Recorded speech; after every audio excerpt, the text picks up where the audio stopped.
Hi, welcome to my channel MBA का ज्ञान। आज हम देखेंगे account payable and account receivable और उसके कुछ exam. Account payable, when a company purchases good on credit which needs to be paid back in a short period of time, it is known as account payable.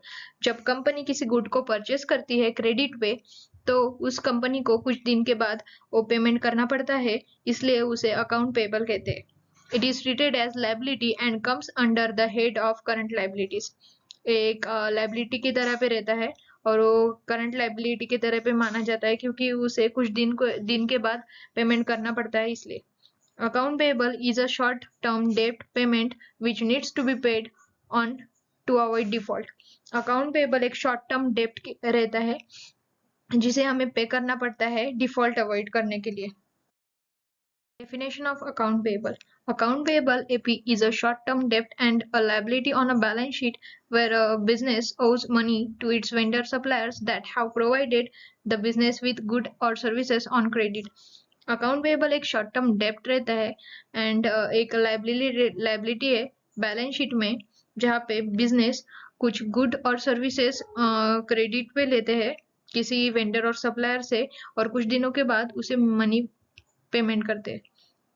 Account payable is also referred to as the department that handles vendor invoices or bills and records the short-term debt in a general ledger. Account payable एक department रहता है जो vendors के invoices bills record को handle करता है और short term डेब्ट को भी जनरल लेगर में। This is an example of account payable. This is an businessman XYZ और इसकी कंपनी है और ये इसका वेंडर और सप्लायर है। तो इस कंपनी ने और इस बिजनेसमैन ने यहाँ से कुछ गुड्स और मशीन्स खरीदी की है अपनी कंपनी के लिए और ये XYZ कुछ दिनों के बाद मतलब 30 डेज के बाद इस वेंडर को पेमेंट करेगा, उसे अकाउंट पेबल कहते हैं। Account receivable. Account receivable AR are the fund that customer owe your company for products or services that have been invoiced. Account receivable एक ऐसा फंड है जो कस्टमर आपके कंपनी को देगा किसी प्रोडक्ट और सर्विसेज के बदले में। The total value of all account receivable is listed on the balance sheet as a current asset and include invoices that clients owe for item or work performed for them on credit. जो total value रहती है account receivable की वो balance sheet में listed रहती है as a current asset क्योंकि वो 30 डेज के बाद में आपको उसकी पेमेंट हो जाएगी इसलिए। एंड क्लाइंट के जो भी आइटम्स और वर्क रहता है जो कंपनी ने परफॉर्म किया है वो इनवॉइस में इंक्लूड रहता है।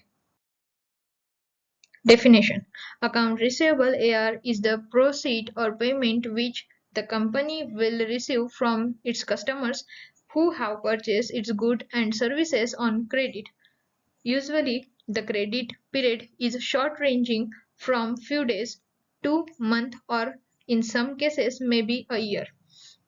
अकाउंट रिसीवेबल एक ऐसी प्रोसेस रहती है कि कुछ कस्टमर आपके यहाँ से आपकी कंपनी से कुछ गुड और सर्विसेज परचेस करती है और कुछ दिनों के बाद उसका पेमेंट करती है कंपनी को और पीरियड जो रहता है वो बिल्कुल शॉर्ट पीरियड रहता है। कभी कभी वो कुछ दिनों का रहता है, कुछ मंथ का रहता है और कभी कभी वो ईयर का रहता है।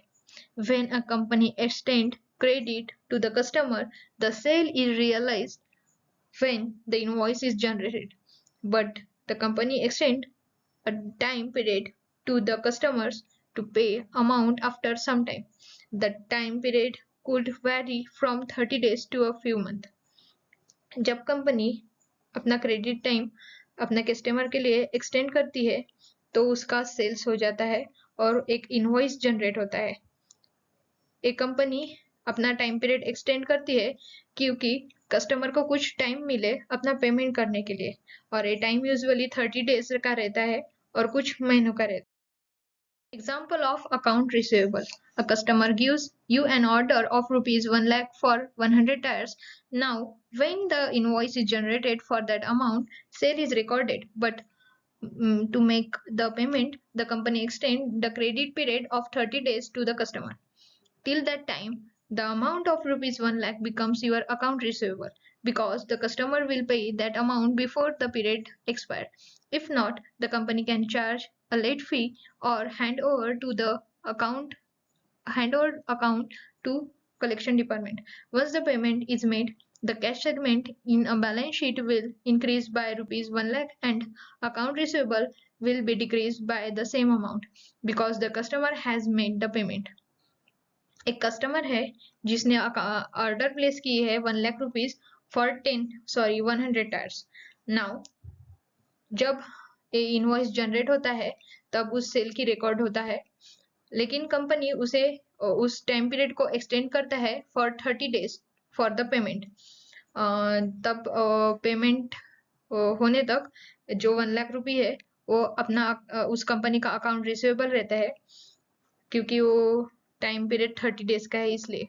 और अगर उसने वो टाइम पीरियड में अपना पेमेंट किया नहीं तो उस कस्टमर को लेट फी चार्ज होगा, नहीं तो वो कंपनी अपना जो अकाउंट पेएबल का जो है वो कलेक्शन डिपार्टमेंट में हैंड ओवर कर देते हैं. जब एक पेमेंट हो जाती है तो कैश सेगमेंट में बैलेंस शीट में इन 1 लाख रुपीज इंक्रीज हो जाता है और अकाउंट रिसीव में से वो डिक्रीज हो जाता है क्योंकि वो कुछ डिफॉल्ट नहीं रहना चाहिए इसलिए.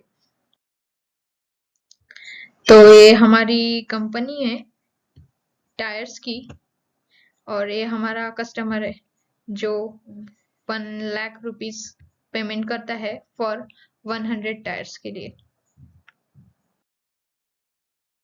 Thank you. If you have any doubt, then comment and like and share with your friends. Thank you.